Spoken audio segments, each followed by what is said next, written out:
Hello all, అందరూ ఎలా ఉన్నారు? ఇవాళ నేను చూపించిపోయే రెసిపీ పెరుగు పచ్చడి. ఇంట్లో కూరగాయలు లేనప్పుడు ఈ పెరుగు పచ్చడిని చేసుకొని తింటే కడుపులో ఎంత చల్లగా ఉంటుందో టేస్ట్ కూడా అంతే అద్భుతంగా ఉంటుంది. ఇప్పుడు 1 కప్పు పెరుగు తీసుకొని బాగా బీట్ చేసుకోవాలి.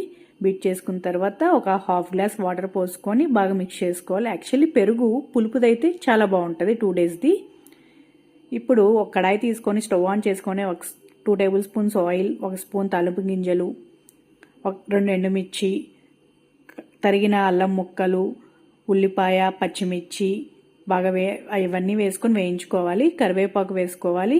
చిటికెడు పసుపు, సరిపడినంత ఉప్పు వేసుకొని బాగా వేయించుకొని ఈ మిశ్రమాన్ని మనం పెరుగులో మిక్స్ చేసుకోవటమే. అంతేనండి, ఎంతో ఈజీగా ఇంట్లోనే మనం ఈ పెరుగు పచ్చడిని చేసుకోవచ్చు. చూస్తుంటే నోరూరిపోతుంది కదా. ఎలా వచ్చిందో నాకు కింద కామెంట్ సెక్షన్లో షేర్ చేసుకుంటారు కదా. Thanks for watching.